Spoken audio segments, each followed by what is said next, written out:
Hello and welcome everyone to episode 5 of the Odds and End podcast. And today we have Doug Campbell with us. Doug is the CEO of Insight Prediction, which is a prediction market. We'll link it in the show notes. Who mainly do do a lot of geopolitical markets, certainly comparable to their size. They're a good one there. And also, Doug is an associate professor, and I've told him he can shill any market he likes, but he has to give a prediction on it. So I think we'll get some actual numbers out of him, which will be good.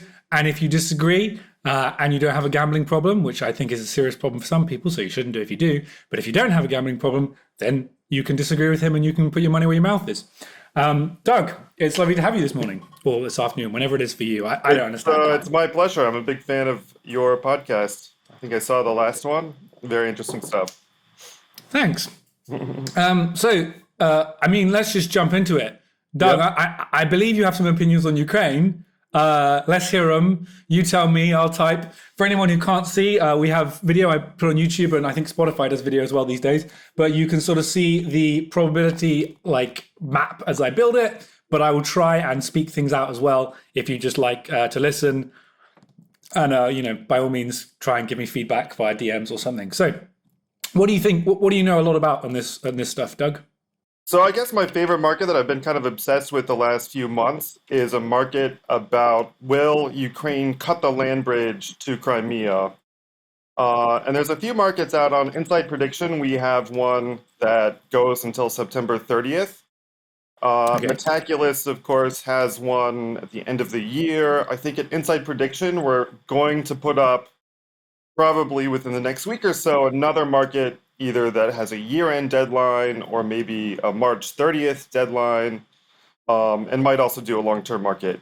And so why I think this is an interesting question is because, if we're not going to get just a stalemate result whereby, maybe there's never really peace, it's just maybe at some point kind of the lines stabilize, maybe the fighting dies down, in some periods, and maybe at other times it kind of livens up a little bit.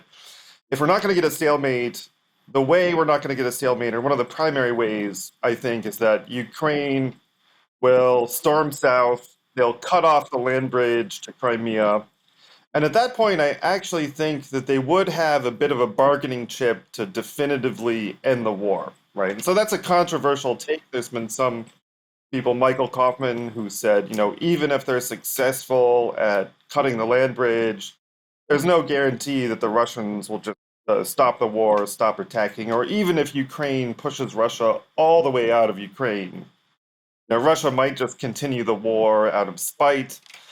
But I do think if Ukraine cuts the land bridge, they will then have a bargaining chip, which is that Putin does not want to lose Ukraine or Crimea. Right. So your opinion is, just to clarify, that they hold Crimea in this position, and then they trade back off Crimea, maybe for some of the land they've lost. I don't know. Do you have a view on how much? Yeah. So I guess there was. I kind of missed the news when it came out, but apparently there was kind of some earlier discussion about Russia moving back to its 2014. So Russia keeps Luhansk, Donetsk, and Crimea. So basically, Russia would keep the land it took in 2014. It would keep Crimea and part of Donbass. It would give back everything else. There would be peace. Probably what would happen is some of the funds of the Russian central bank that got frozen would probably be given to Ukraine in this case. It's not Russia's to give anymore in any case. And so you can imagine kind of a sustainable peace on that basis. So I know, of course, Ukraine would like to take back Crimea. Crimea is a majority Russian, so I don't know that that's a good idea necessarily for long-term peace, right? So let's try and pin this down a bit. So you're saying, hopefully they're within the bounds of their own market, so you're not giving people information here. But what's your thoughts on this, on the Crimea land bridge by the 30th? So I'm pessimistic, and I mean, so right now my thoughts are exactly what you can see in our markets, right? That it's somewhere between maybe 8 and 11 cents. I think it's definitely long shot. It's an interesting long shot. Um, and so I guess a question might be, why is it a long shot? And I guess another question might be, Metaculus is now at 20% by the end of the year. And I guess there's a question whether I should think that the difference in these markets kind of is justified by the additional time period. And so I probably do not. And a Yeah, I reason I think don't the difference would be justified is just because muddy season starts in October.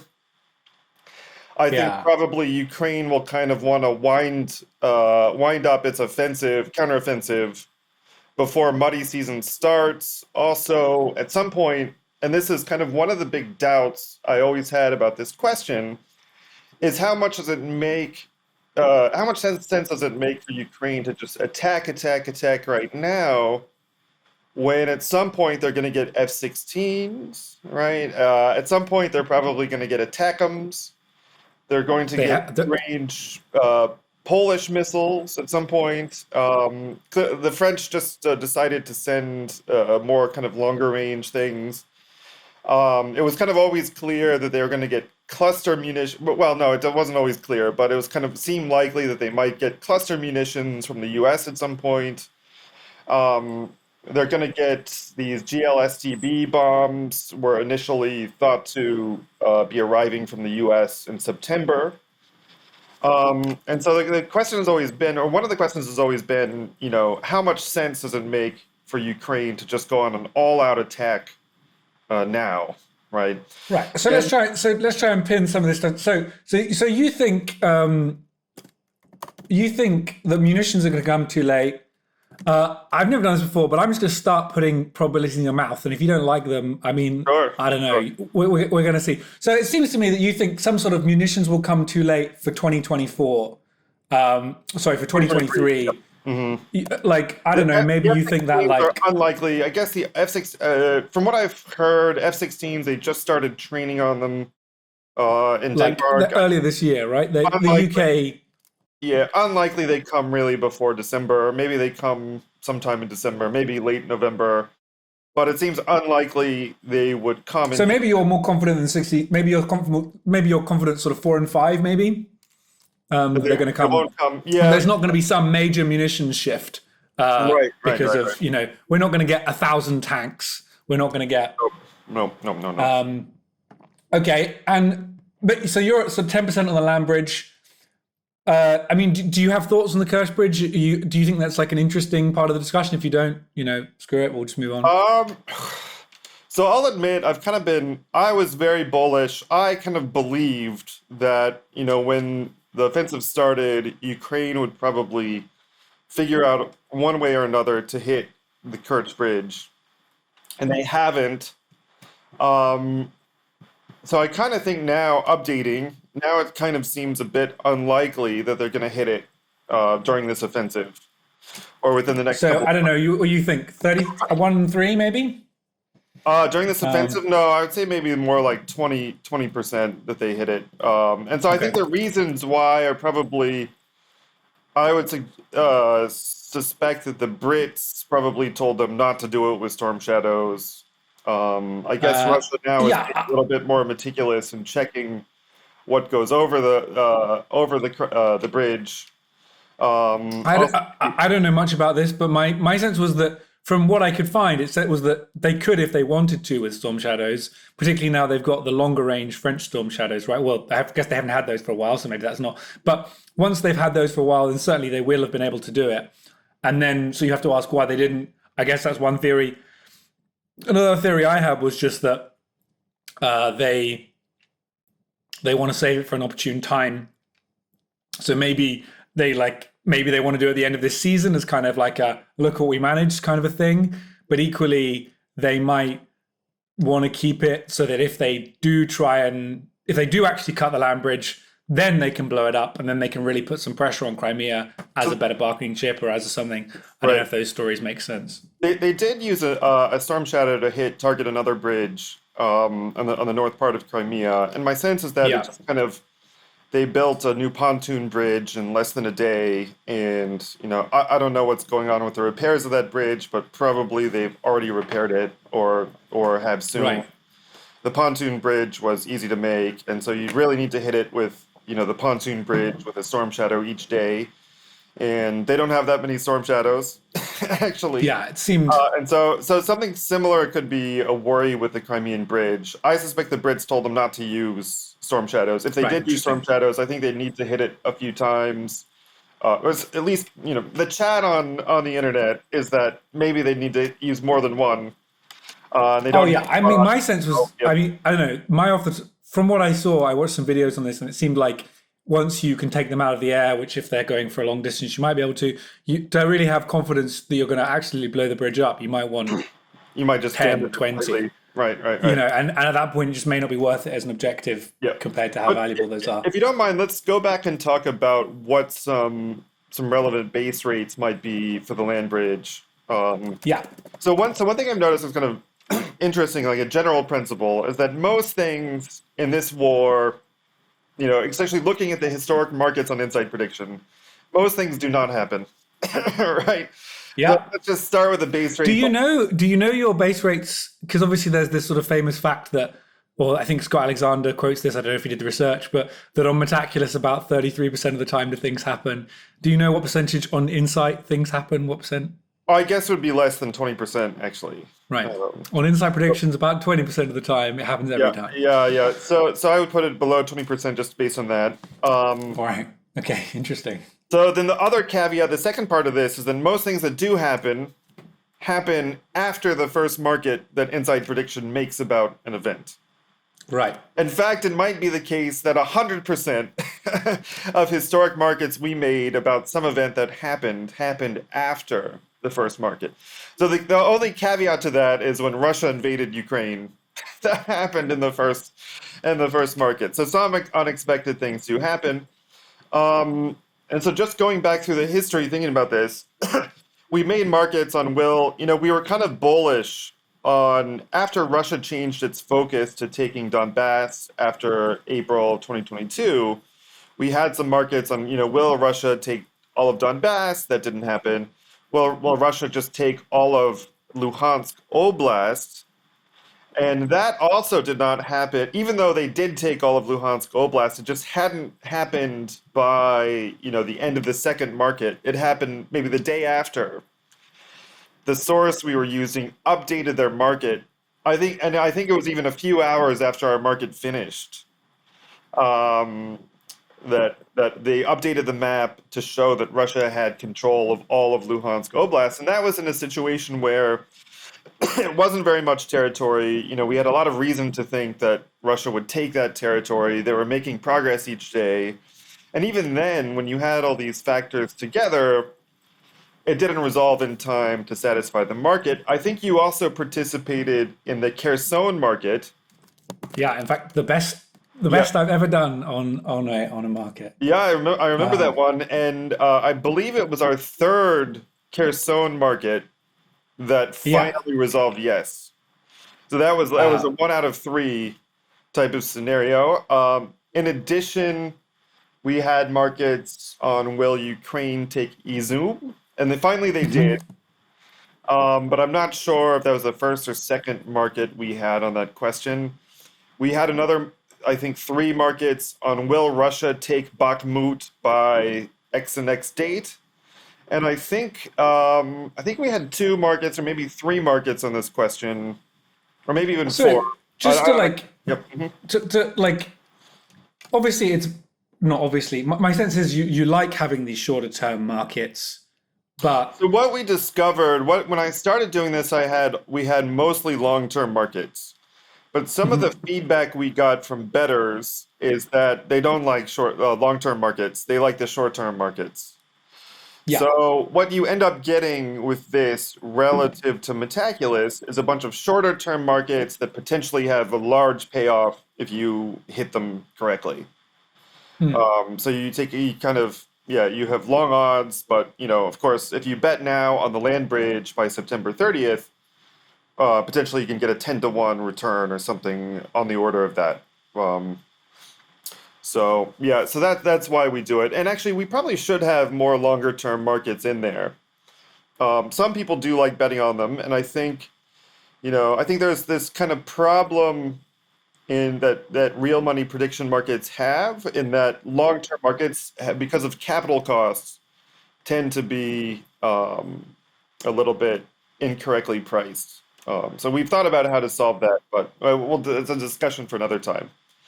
I mean, So probably anybody who's listening to this podcast is happy to have this discussion. So, I mean, let's just blitz through it. I mean, my sense is that the best solution, or the solution that most people suggest, is uh,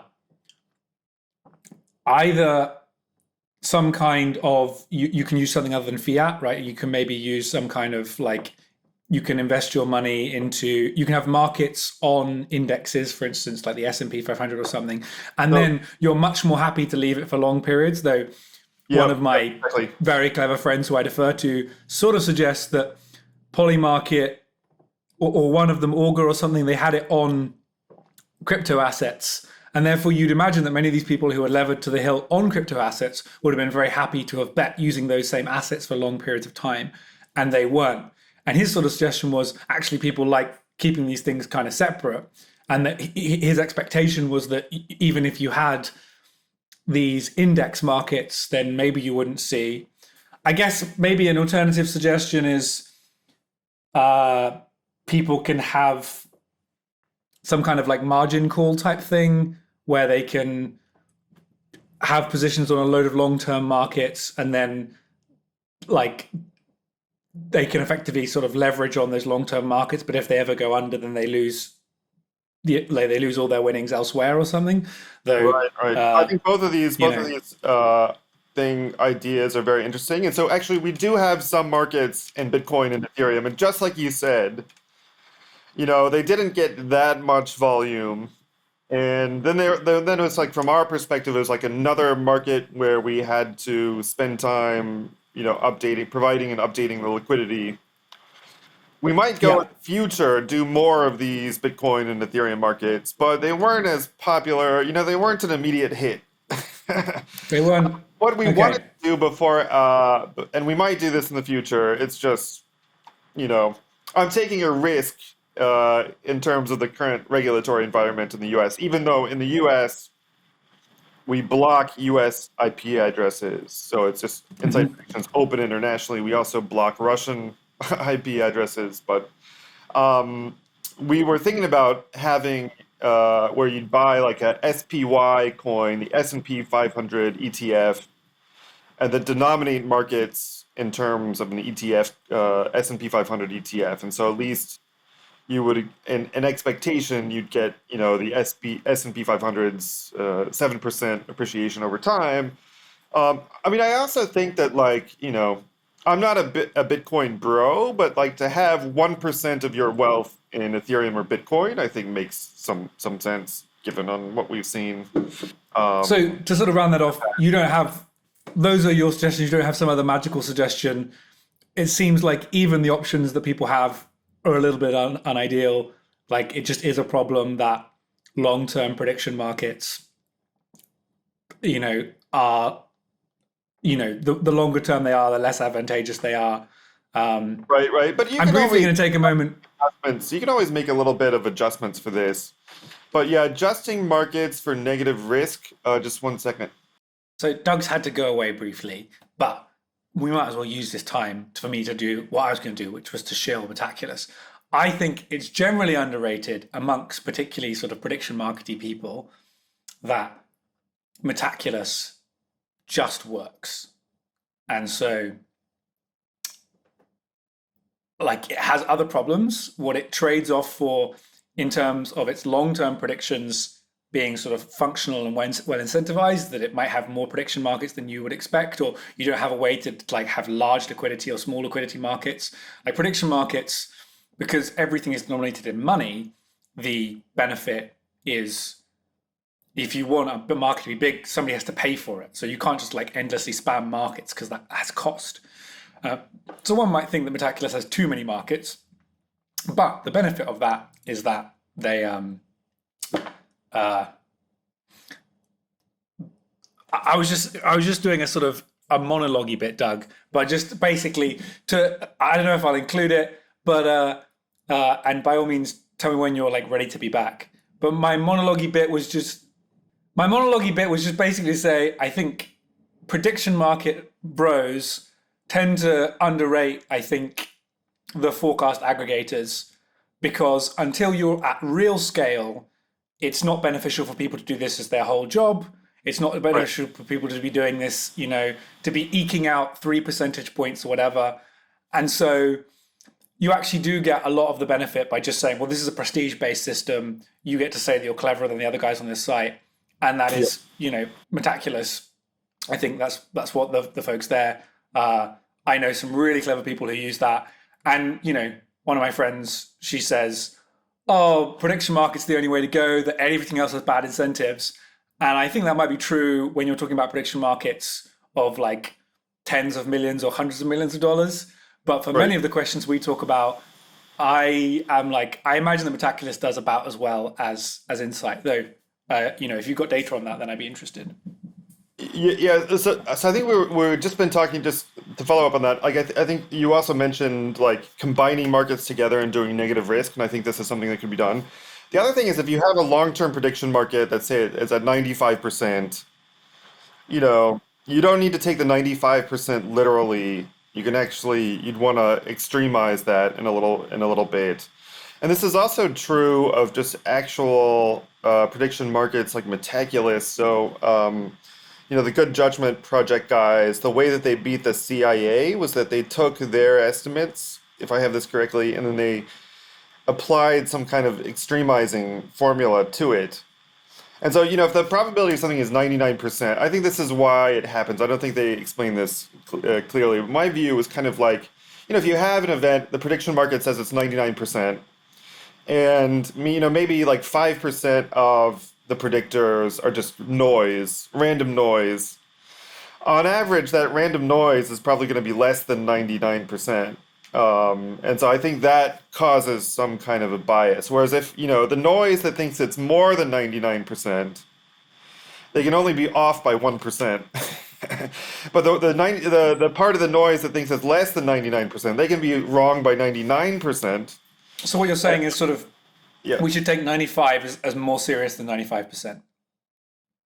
Um, We should sort of consider that those high probabilities are actually much higher than they seem. Is Yeah, that the point? exactly. So if something's at 95%, and especially if it's a long-term market, I mean, these are kind of two different things. So one thing is that if there's a market for tomorrow and the odds are 95%, it should be 99%. If there's a market, or maybe if it's 95%, it resolves tomorrow, should probably be like 97 or 98%. Uh, so there's a caveat to that, but this is in prediction markets, not betting markets, I would say. There's a difference.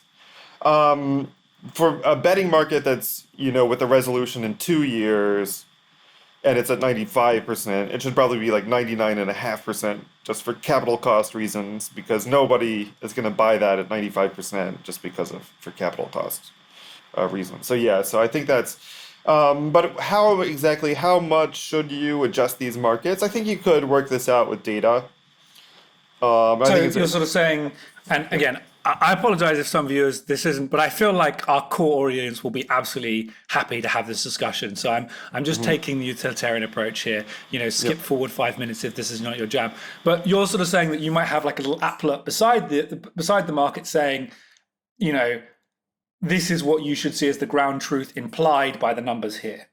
Exactly. You could back this Just as out. sometimes betting markets add up to over 100%, and I often would appreciate if they would have a sort alongside that say, well, here's the odds you're buying at, but if you're using this as an Implied odds. information source, here is what is implied. Yeah, Then -3. okay, So the caveat to that is in betting markets. So of course, there's like the famous long shot bias in horse racing that the long shot horses are usually the odds are usually too high actually, because somebody wants a 10-to-1 payoff.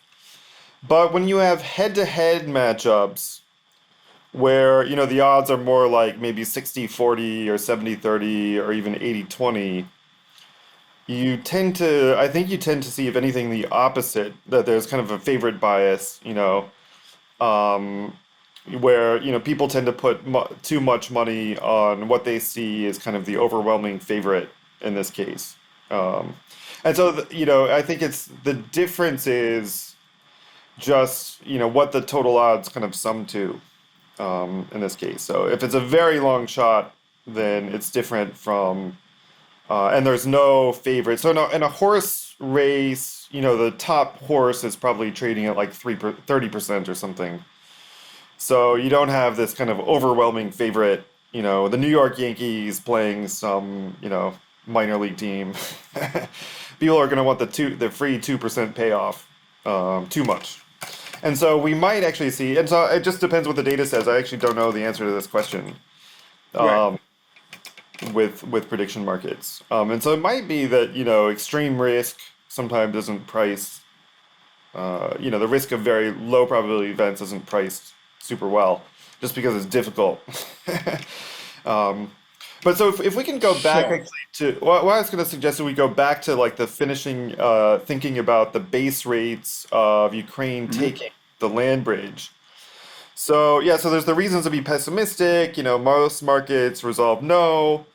Most things that do happen later than we thought they were going to happen.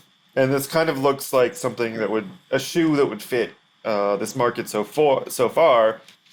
On the other hand, there's some reasons to be bullish in this market. So, like another kind of base rate was that Ukraine took, or kind of they retook a bunch of territory around April of 2022. They then retook more territory in the Kharkiv offensive. I think that was in September of 2022. After that, they took a bunch of territory in Kharkiv. I think that was maybe in November, early November, late October of 2022. And so each time period, they kind of retaken more and more of their territory back. And so, as a general trend, you might have thought that that trend of Ukraine retaking more of its territory would continue. And so, that has also been kind of my thought as well. And in addition to that, this time around, the composition of kind of capabilities and war material between the two sides has shifted. There's reports about Russia is dusting off even older tanks and armaments. On the other hand, Ukraine did receive a bunch of NATO kit.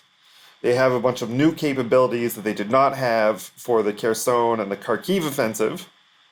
So, with these Western infantry fighting vehicles, there's two things about them that make them probably superior to the Russian ones, and that's one, that when they get hit, it seems like the crews mostly survive, and they have better night optics, so they can kind of fight at night. And so these are kind of like real advantages that Ukraine did not have before that they have now. In addition, there's some similarities, at least, between Kharkiv and Kherson and the fight for the land bridge, which is that, kind of before Kharkiv, you could find a lot of people pointing out that, Russia seemed kind of at a deficit in terms of manpower in Ukraine and that maybe they should have mobilized. The optimal time to mobilize is yesterday. Now, we've also heard some mentions that it pointed out that maybe Russia again is at a manpower shortage. There was a report that between January and May, Russia had suffered 100,000 casualties. They only mobilized 300,000 new troops. Probably they've taken a lot of casualties and kind of like career soldiers. So now, who's defending in Ukraine on the Russian side? I think it's a greater mix of mobilized soldiers versus career professionals. Another kind of difference between the Kherson offensive might be that actually a lot of these guys, sure, the mobilized soldiers have 9 months more experience fighting, but also the career guys and the mobilized soldiers are maybe 9 months more tired than they were when Kherson happened. And kind of the big advance in Kherson that the Ukrainians did have before the Russians withdrew was set to go against just a group of soldiers that had been on the front lines without any rotation for months and months. And just this week we had a Russian general complain. Who knows to what extent this is all true, but complain about the fact that a lot of the troops in Zaporizhia seem to have been there for a long time with no rotations, not enough backups, maybe not enough counter battery support, and is unhappy with the way things are going. And so we get this picture that maybe there's some similarities that there's hints that Russia doesn't have a lot of troops and support or backup troops. The troops at the front seem to be somewhat tired, probably not very great morale. Of course, the problem is there, you know, war sucks. To fight trench warfare is not going to be fun. There's not going to be a scenario where you've got guys stuck on the front fighting trench warfare who are super happy with their situation, right? That's just not going to happen. And so probably also you've got a lot of guys on the Ukrainian side who are also tired. There's evidence that Ukrainians have also taken a lot of casualties. And so it's really hard to know exactly, just from these anecdotes that we're getting, it's very hard to know about the real state of forces on both sides, other than the information we get from who's taking which territory. That's kind of like real information. And recently, so far in this offensive, Ukraine has not taken very much territory, right? So Russia didn't take any much territory in its offensive over the winter either, and it looks like maybe the amount of territory that Ukraine has taken in the last 6 weeks is maybe almost comparable already to what Russia had taken in some 5 or 6 months. But still, they haven't taken much, and so that's a real data point. On the other hand, you might suggest my model for how this is always going to work would be something like in the Kherson situation. I think Ukraine was kind of running up against a brick wall for 3 or 4 weeks until they finally found kind of a weak link and were able to advance something like 20 kilometers overnight, and they kind of forced a Russian retreat in the northern part of Kherson. So it's always going to be the case that Ukraine is going to have to pound for a long time and then finally make an advance. And so, now I guess the news just came today that the first cluster munitions from the U.S. have arrived in Ukraine. And, I think this, because with these additional munitions, so I think experts think that actually this could kind of be a big deal in alleviating the Ukrainian artillery shortage. But the other part of this, though, is that Russia, during this counteroffensive, has been firing a lot of artillery that suggests that they're not about to run out of artillery, and they still have an advantage in overall number of artillery fired. And so, another kind of big picture look at this is that Ukraine has an air power deficit and an artillery deficit. And despite these two things, is trying to have a successful offensive against an opponent that has dug in, has laid millions of mines, and has know it's coming and is ready for it. And so that's just a difficult hurdle to ask. Despite all these reasons to be optimistic generally, it might just be that, look, it's very difficult to take territory against well-entrenched opposition who's laid a million mines, who doesn't care too much about casualties, who can kind of force their soldiers to continue to defend, and who actually has an advantage in artillery, and electronic warfare, maybe air power, and so on and so forth. So that's So I think this. So for people who listen to our third podcast with Stephen Godowski, Stephen sort of said that his view was that this war was just burning off the excess capability or the excess munitions that Russia had from USSR, and that he didn't think much was going to happen this year, but that if things kind of got up to speed, then the Ukraine could start pulling ahead in terms of having artillery. And that, I don't know, that seems to chime a bit with what you're saying. I guess. Oh yeah. I guess I was, it would be go ahead, interested. Yep. No, you respond first. So I was going to say there's kind of one other perspective that I think is kind of interesting. And so one is that, I think my view is that the US and the West collectively, they have the capabilities to allow Ukraine to retake the land bridge at any point in Yeah, time they really I want think to. that's true. And so I think my reading is that maybe some people within the Biden administration thought that Ukraine had enough and didn't need more stuff, and that maybe if they gave them more stuff earlier on, they would, take all of Crimea and start World War III. Yeah. And so, to the extent that Ukraine didn't have enough, I think the Biden administration and maybe other people in the West are thinking, okay, let's send them more stuff and then see what happens. Right. Right? And So, so this could I mean, affect. I have a medium-sized position on the land bridge market on Insight As for do this I. reason, Mhm. Yeah. that I think people aren't taking into account what could change in the positive direction. I think one major breakthrough, one bridgehead, like, if somebody turns around and goes, okay, we're just going to give you a really lot more vehicles.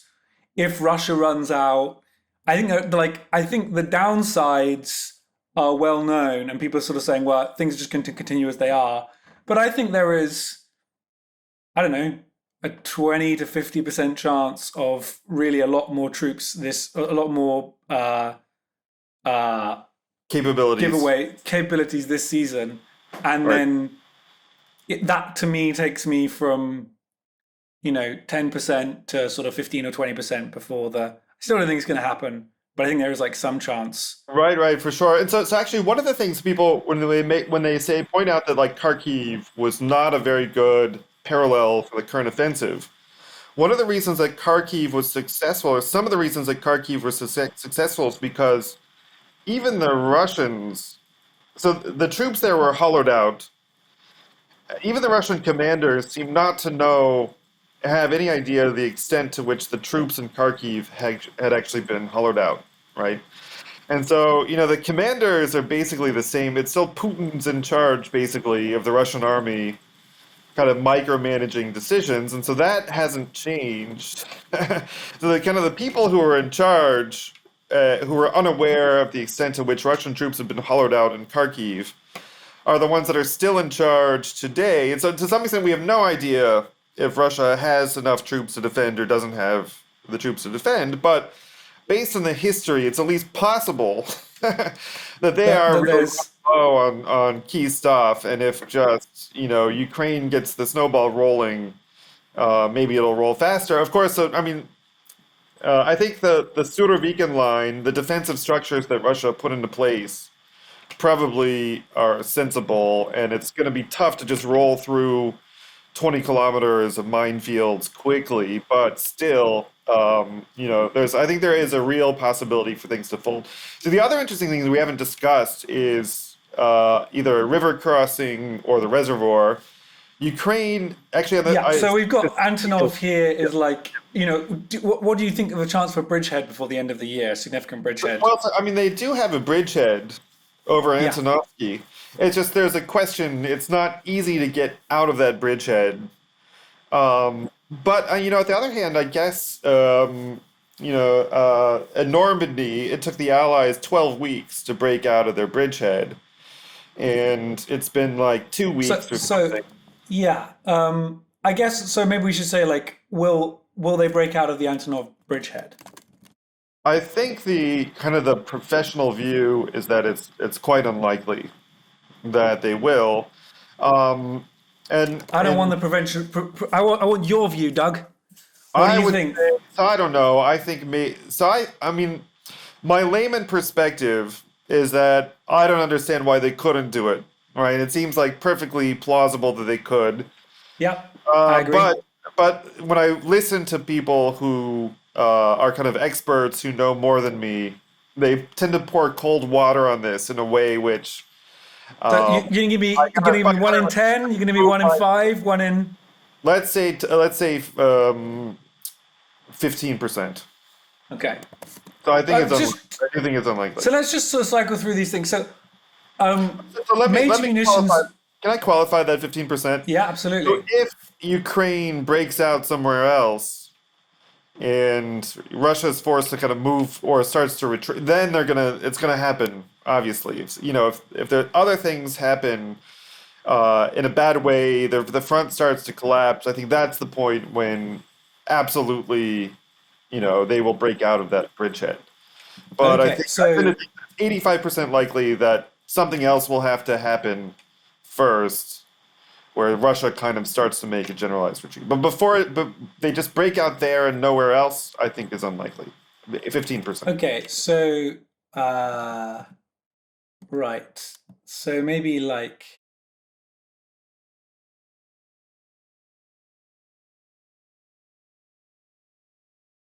so let's yeah maybe just like sort of cycle through these a bit. So um,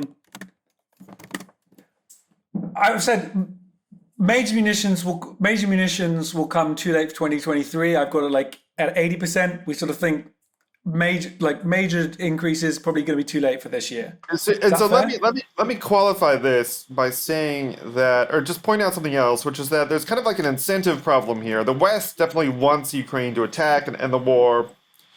But then, by promising more things or making it clear to Ukraine that more capabilities are coming a little bit later, they kind of reduce the rationale, Incentive, yeah, the incentive to just attack all out now. If they attack in 6 months instead, they're going to have yeah. F-16s. They're going to have ATACMs probably. They're going to have more capabilities so they can attack with just fewer. On the other hand, Ukraine If they also don't wants the war to if end. they don't demonstrate that they are Right. willing to fight, then they may not get things, and there could be a change in US leadership. Exactly. Europe could become less favorable. So they have to Yeah. play a sort of a game of attempting to get the most bang for their sort of Exactly. for the And so, lives of so their my, citizens, I my guess, view, I sadly. also have a yes position that I accumulated kind of early on the first week of the offensive and before that. And my view, so my view now is that I was always correct to be bullish, but because of the losses Ukraine's taking and all the promised new capabilities which are on their way, that Ukraine didn't really have an offensive incentive to go all out and cut the land bridge now, be damned whatever casualties, just because they could get by waiting, they could get new capabilities they didn't have before. And this is like this view is already somewhat substantiated, and that now the U.S. is sending cluster munitions based on the view that the offensive hasn't lived up to the hype so far. And so there's a question to what extent this is because Ukraine's just not attacking with as much pizzazz as they were in the first few days of the counteroffensive when they retook 8 villages, and how much of this is just because, maybe they've been beaten down and taken too many losses that are problematic Okay. ones. And so I think So that's the so question. we think it's pretty unlikely, maybe like 30% or something, that the US gives a lot more, like literally this summer in the middle of this offensive. Is that fair? Right, right. Yep. But we're not gonna pin you down. Like everyone's gonna get things wrong here. I Yeah. mean, what do you think for a significant fortification breach in the next month of the Russian line, of the Russian sort of major line? That they get. They make a huge jump. They're sort of getting tens of kilometers past the front line. Okay, let's make it 10 kilometers. I would say whether they go another 10 kilometers somewhere. So I guess the question is on the land bridge or anywhere?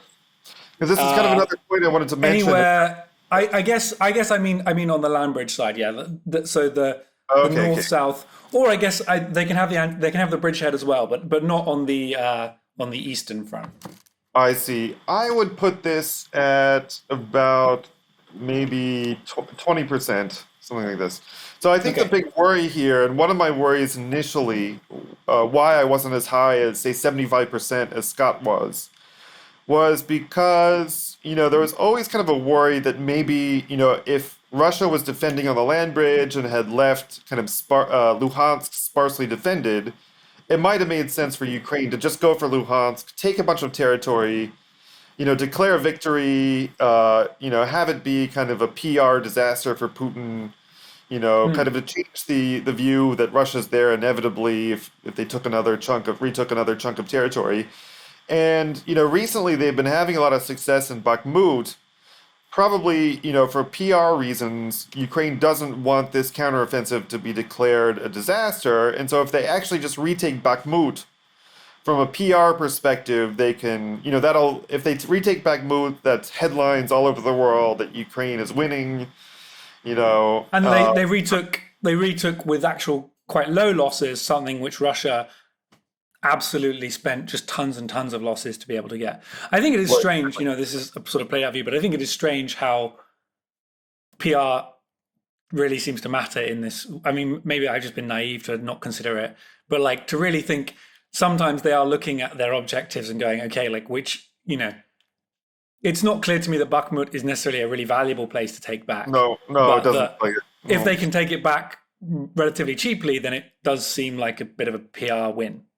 Exactly. I think these kind of PR wins are important in war. In the U.S. Civil War, which is kind of like I don't know that much about war, but I know a fair amount about the U.S. Civil War, and so like, the reason that Grant advanced before Shiloh is not because he necessarily thought it was a great idea, but because if he retreated, he was just kind of cognizant of how the northern media was going to play it if he had retreated, or sorry, after Shiloh and before they took Vicksburg, and Hmm. so he did this whole risky Vicksburg campaign just because he knew they needed a victory of some kind, just for kind of propaganda media reasons. And I think it's a legitimate reason why you should attack and put pressure. But in addition, it turned out that the Vicksburg campaign was wildly successful, and so if Ukraine does go out on an all-out attack for PR reasons, it could also turn out that actually good things just happen in that case. So So, we think 10 fortifications break, in the next month, pretty unlikely. So then I tried to sort of make up some made up numbers here for the like Antonov Bridge, and I sort of had, I don't know, like 15%, 15% if they don't make a breach, maybe like 50% if they do. right. So overall, like sort of 25% or something. Does that seem about right to you? Oh, yeah, right. Oh, I see. So the fortification breach is separate from Antonovsky, you're saying, right? Yeah, yeah. So I'm sort Um, of saying like, you know, like if they breach the fortifications, it seems like you think, oh, it's much more likely that they push out from the bridgehead. Antonovsky, yeah, Um, yes, exactly. If there's a breach, um, yeah, for sure that would go up to maybe 50% or something if they get a real breach. um, So another thing, I guess another possibility is that they might try a reservoir crossing. yeah, yeah, yeah. And so I kind of lack the expertise to really put good odds on this. I think it's also unlikely, but clearly kind of a long shot possibility.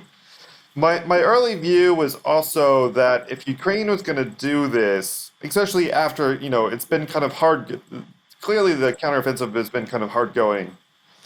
But if they were going to do it, probably they would need some kind of trickery to get there. And so, some of the trickery could be either with a river crossing or a reservoir crossing. Like I said, experts on this are totally mixed. Some people think it's going to be very difficult. Others think I don't know, what's his name? Thomas Tyner thinks Hmm. that it'll probably happen and that Ukraine has the capabilities with these kind of marsh boats provided by the UK and so forth. My view is also that this Thomas Tyner, he's kind of a very pro-Ukraine, overly pro-Ukraine. I think he's a little bit a little too passionate. And I suspect is also very unlikely. I think it'd be difficult for a variety of reasons, and maybe the probability of a successful, or that Ukraine will even attempt a reservoir crossing of magnitude is probably low. I would also say 15%. Throw that number. Okay. So And I then sort whether of it's successful, I probably, probably not super successful, unless Ukraine is advancing elsewhere on the front. The front is collapsing. Russia's pulling back troops. I think then they probably could risk something like this. Um, Uh, So in the end, I think this is unlikely by September 30th. But it's interesting, and I don't think the odds are not zero. I don't think the odds should be much below 10%. And so, yeah, 10 to 12% probably is totally fair. So I of guess what? the Sorry, question, yep, I think odds of around 10% by September 30th. If this happens, it's going to be surprising. the But reservoir crossing. it's a reservoir crossing or just a cutting of the land bridge by any means Yeah. possible. Okay. So. Yeah. So I mean, just to try and to pin. So I've sort of I've sort of tried to bundle this like, will Russia run out of fire artillery? Probably not. 20% maybe. Will Russian troops I sort of go even break in less. some I, sense? I think they will. I tend to think Russia will not run out of artillery. And Russian troop break, some sort of thing where they just, the troops give Give up. way, Right. This could a happen. bit like This, happened in Kherson, like they just weren't able to hold it. right. That is more probable. I think that the odds of this are kind of very similar with just the odds of Ukraine making a big breach or going 10 kilometers. And so, can I pitch another market I have? So, we also have a market on will Ukraine take one of these six key cities by September 15th, and that's currently about 30 to 38%, Mm-hmm. somewhere in the low 30s. These six cities don't include Bakhmut because when we made the market, Ukraine still held Bakhmut. But yeah, so if you click on the Russia Ukraine thing, so That's well, not yeah, Ukraine retake control of Severodonetsk, and so this market is kind of like, will Ukraine make any significant progress anywhere along the front Hmm. by September 15th? Excluding Bakhmut, which is an important one. I think there's no Soledar in here. And so I was always kind of a lot more bullish on this question. Probably before Yeah. this, I thought about Bakhmut, but if Ukraine takes more than 10 kilometers in any direction except for maybe Bakhmut, this would resolve as a yes. And so I think this market encapsulates my bullishness about. And you agree with the percentage? So this market's between 30 and 36%, and Look, you endorse if I that. didn't agree with any of the markets on my webpage, unless I just forgotten to update the odds, this is kind of my own view, or else I would tend to move the market. The Kelly be caveat to that, damned. the caveat to that is that I'll only take so much risk. I mean, I would also like to have my Kelly books not be out, damned. Right. Okay. right? Sure. I would like to balance my books on average. Yeah. Um, yeah, so there's a limit to, and when I was younger, maybe I took more risks than I do in my old age. So I'm only willing to risk so much money on a market, but usually I do push in the direction where I think Okay. the odds are favorable. Okay. So then I don't know. I mean, I also tried to just pull out so some stuff like maybe land bridge next year. I sort of had like half and half. It seems like you're pretty uncertain there. The Yeah, Kersh I think bridge it's this fair. year, pretty Right. unlikely. You think maybe 20%. Yeah, I think it's Um, probably. I think land bridge. I would go land bridge by the end of the year, something like 15% versus 20% on Meticulous. I yeah, think unlikely, and but then still possible. maybe like a peace deal by 2025. If you think a peace deal is pretty attached to taking the land bridge, maybe I sort of guess you might think there's like a 40% chance of a peace deal, uh, and then you think That's maybe they keep, and you think probably Russia keeps Crimea and Luhansk and Donetsk in a case of a peace deal. Is that? right, Uh, exactly. Yeah, I think a peace. Ooh, so even if Ukraine does cut the land bridge, although I think a peace deal becomes much more likely, I don't necessarily think. I think it's still something like a coin flip. And Putin may agree to that or may not to agree to that. And so um, I don't think it's a certainty. It's just the odds of peace go way up if it happens. Yeah, I think that's So, so. I think I've roughly got that. I said that if it happens, if the land bridge gets cut by September, I said 60% chance. If by the end of next year, 50%, And if neither of those, then maybe 20% of a peace deal by 2025. I think if the Uh, land bridge does not get cut, I'm very bullish. I'm not very optimistic on a peace deal. so maybe I, like 10%. I think Putin will wait at least after the next election to see what happens in the U.S. Yeah. Because I think probably they think Trump will get elected, and maybe this will change things. Also, maybe they think that they can outlast the West, and I think that's kind of Putin himself has said that this is their goal to outlast the West. That Which, I Ukraine. mean, I think they've been relatively good at in the past, right? This steady salami slicing strategy, I think, has been pretty effective. Exactly, and so there also is, I mean, in defense of this strategy, there's been chat that maybe Ukrainian losses so far are a bit higher than we thought before. Some evidence to this, and that if Russia just keeps pounding away, Russia has 4 times as many people to lose.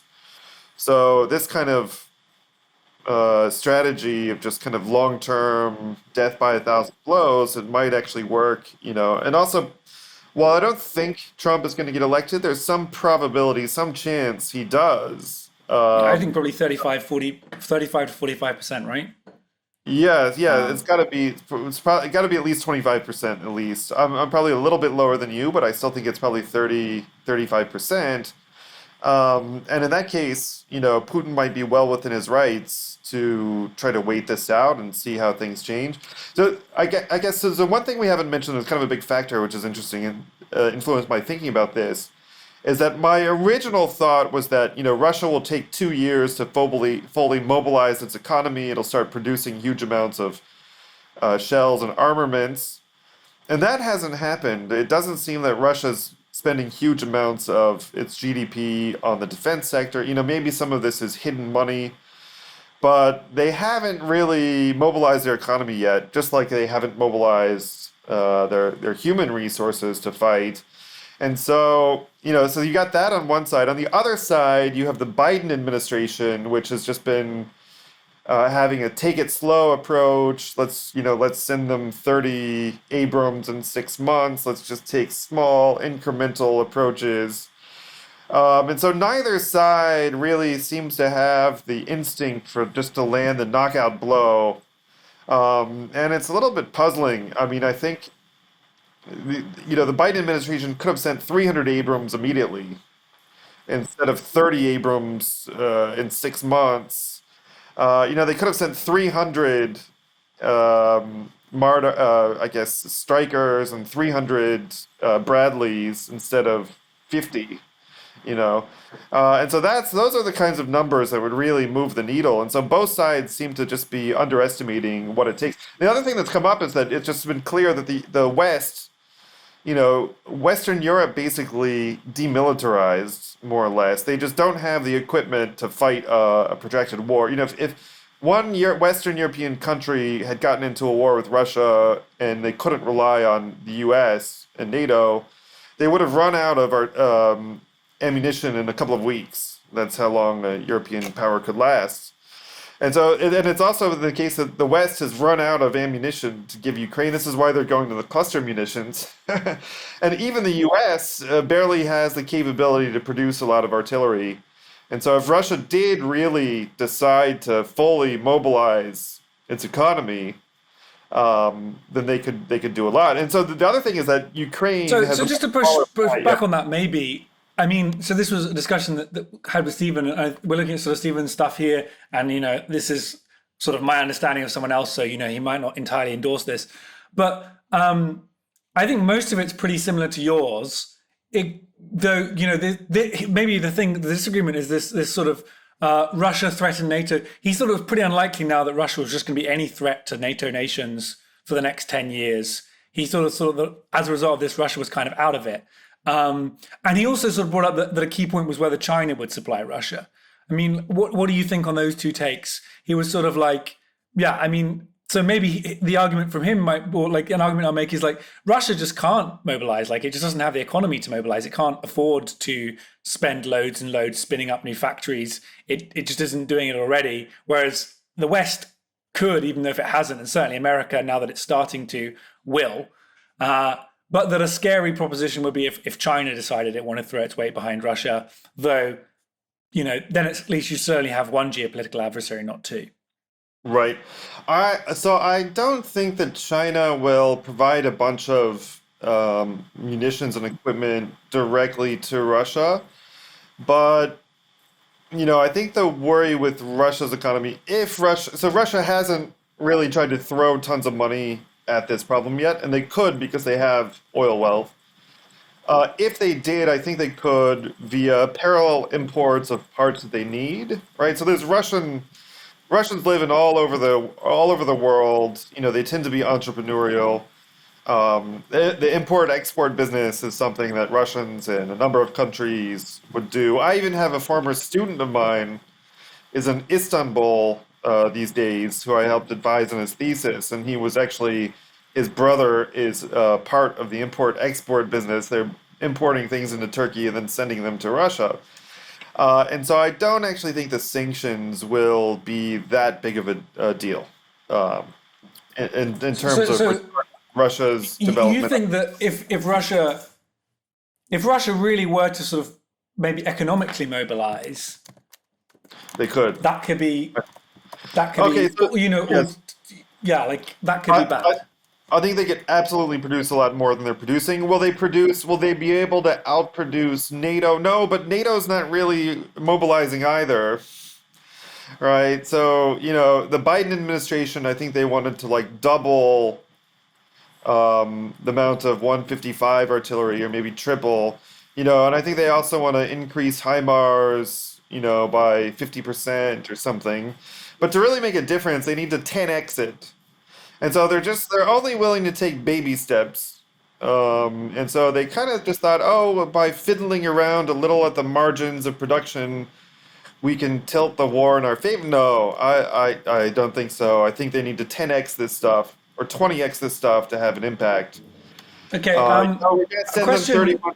I think this instinct of Right, Biden and the Biden I'm gonna administration. I'm gonna jump in now. We're gonna do Yep. some more lightning stuff. What about the nukes? What about tactical nukes? Do you have opinions on whether that will Unlikely, very unlikely. I think below 5%. that I never find nuclear below 5%. Uh, can you go any lower than that, Doug? Yeah, right. I mean, 5% is still a lot. I'm going to go for 1%. Obviously, never say never. Right, And it's but you possible. don't. Okay, and this. Uh, I mean, obviously, that would be a tactical nuke. For anyone listening, that's not a nuclear weapon at a city. That's a nuclear weapon on a battlefield, which we are not trained to think of as differently. And maybe it's good that we don't, but it is different. Um, okay, I think a thing I might like to do. I don't know. I'll give you maybe a final statement on this, and then I would just like to quickly just ask an AI question. But I don't know. Is there anything else that you think we've kind of underrated in this discussion? Anything that you think people don't think about enough? I think that's pretty good. Not that Great. that I can think of now. Probably I'll think of something later. But Um, so so I guess I we haven't think, discussed Putin regime change. yeah, okay. I mean, let's have your regime change thoughts. So I've kind of long been a holder of Putin yes in prediction markets. I did have quite a bit of scare during the Wagner thing, which I did not foresee coming. I think it was very shocking. It ended in kind of also interesting, unexpected Did ways. you buy more yes at that point? Uh, Because you had no, some great yes prices. I mean, things dropped, I don't yeah, know, yeah, to yeah, yeah. 70, 60%. So I did trade that not very well. Actually, at first I was buying a bunch of Putin knows to hedge. And then I also bought some more not some good prices on another website where I got very good prices. I was also at the same time buying Putin yeses. Well, I was buying Putin knows on another website just because the price had gotten to a large level. But I'm still net. I guess I was always a net holder of Putin. Putin, yes, I would say. But I definitely did get a scare when the Wagner thing started, and I do think that even though I think it's still a yes, so right now it's trading at 90% or so. I do think it's probably worth holding, yes. But I think, the chances are elevated that maybe Prigozhin will go after Putin at some point, or someone will go after Putin at some point.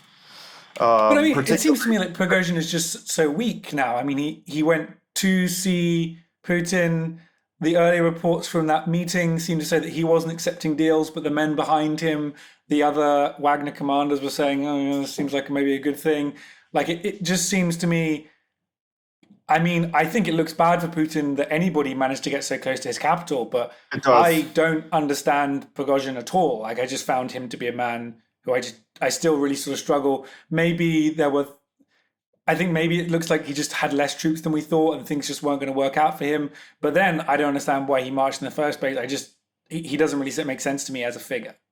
No, it doesn't. And yeah, I guess it doesn't make a lot of sense to me either. I mean, so some of my friends in Russia who have, contacts in the Russian government, their view was that he never really, wanted to threaten Putin. It was just trying to stage a coup of the Ministry of Defense. But, how was that going to work out for him? It didn't predictably. There was some chat, there was some rumor that some of the FSB had kind of threatened family members of Wagner people who were just, still in Russia. And so maybe he also realized that it wouldn't, he wasn't going to But win. did he Maybe he not see that expected coming? more. I don't know if I ran a military contractor and sometimes attempted to run coups on my main sponsor, then I might try and get my family and the families of my commanders out of Russia before that I ran a coup, Sure, maybe, sure, sure, sure. Yeah, it doesn't make a lot of sense. But then, of course, people who are judging Prigozhin out of all this don't account for the fact that actually, in the end, it seems that now Prigozhin is still getting, or his businesses are still getting government contracts. Seems now he's kind of back in a gray zone. He didn't go to jail. He's still alive. So it seemed like he was able to salvage this somehow. And so, what we don't really know that much about is Prigozhin's historical relationship with Putin. Obviously, they know each other very well. The relationship goes back decades, and so I don't know. But it looked to me like an attempted, not just a mutiny, but an attempted coup is kind of my view, and that Prigozhin is at the end he's a hard-blooded, violent criminal and so I mean, I kind of like a lot of his takes, all the criticisms of the war and everything. And so I do think, Putin's playing with fire a little bit, and that Putin has shown weakness by not putting down the Wagner rebellion in its entirety and either killed Prigozhin or sent him to jail. So, before I'd kind of thought that Putin was a pretty good by the standards of, cruel dictators. Before this happened and before the war, I would have rated Putin a lot higher, that he would have cracked down on something like this, clear intransigence. And then he didn't, does suggest that Putin does seem a little bit weak to me. And so I think the chances of a coup are elevated since then until, Do you while have a sort of view on alive, like I kind of think, on I think next year, maybe, Putin to 2025? I still think it's like Putin at the end of this year should probably a fair price would be, 97% or 96%, something like this. But then you factor in the fact that, treasuries are now trading, you can probably get 2.5% risk free on a US treasury. So you're going to want to demand more than 96 cent, or less than But 96 but but cents. about but about Putin for 2025, what would you give for that? Uh, I would go about 90%. So the Okay. one thing with Prigozhin is, if it doesn't happen soon, it probably won't happen. Um, I think I'd go but lower than that for 2025, but yeah, interesting, interesting. Um, and again, viewers, I remind you that unlike many, Doug, he may not exactly agree with the definitions that I put here, so you have to get it from. But he really is willing to bet. If you've got a couple of hundred, a couple of $100, I don't know what the minimum amount that people will, but you probably are happy, not American citizens, not people for whom it's illegal. But if it is legal, then you can just message him, and a market can be set up. yeah, yeah, exactly. If you have any market suggestions or something you'd like to bet on, any propositions, just let me know. Also, I do think people who are just at prediction markets on Metaculus, I think essentially, the first time you bet or anytime you bet, if you put down $5 or $10, I do think it will kind of force you to think a little bit more actively about the market. And I think it's a good thing. So I think, if you have a problem with gambling, you probably shouldn't be betting at all. But I do think it just forces people to think a little more carefully about a market. And then I think also just the fact that, if you're really certain you can put down a lot of money, this should lead theoretically to better prices. I think on Insight Prediction, we probably need more people on this site buying and selling to improve the accuracy of our predictions. But yeah, for all these opinions, if I believe something, it'll be reflected in the odds on our website. So, if you think I'm an idiot, you can come and take my money on Insight Prediction. So, what is your track record like, Doug? Do you make money on average? Do you lose money on average? Do you make break even? I think I'm about yeah. break even. So one I don't thing, make a lot of money. I guess from the beginning of Insight Prediction, I'll have to say, providing liquidity, I've lost on average, I think a fair amount of money providing liquidity. Recently, I think we've done a bit better, but providing liquidity is tough. And so part of the reason is, we want the website to grow, so we provide liquidity. Providing liquidity in real time for anyone to come and just trade on the news it's a difficult prospect. You kind of expect to lose money providing liquidity to some extent. And some of it might be that my odds are not that good. So, welcome. This history is that people have taken money from Insight Prediction. So, this is just to help market. On the whole, I have made money on other websites. But So don't bet yeah, against Doug on other websites, but bet on Doug against Doug here because he's a liquidity Insight Prediction. provider and he's Yeah, exactly. okay. I Yeah, would go. like as a kind of finisher then. Katya and I tried to make a sort of simplified model which gets kind of people's AI cruxes. So we're Hmm. just going to kind of blitz through to see maybe where you disagree with her on these. So I'm just going to ask you, just kind of give me your gutsy. I'm not saying that this is going to be that accurate, but I think it would just be interesting to hear where you agree or disagree. So a number and a couple of sentences. Okay. So, and also feel free to say that you think something's missing from this model as we go through. So the Okay. first one is will we get AI tools that can run, a department of a national civil service by 2040 with many, many fewer staff, with 1/100th as many staff.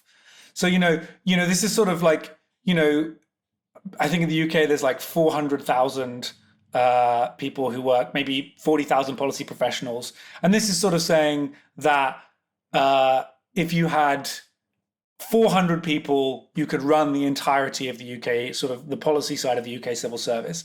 Is that something that, what odds do you put of that existing by 2040?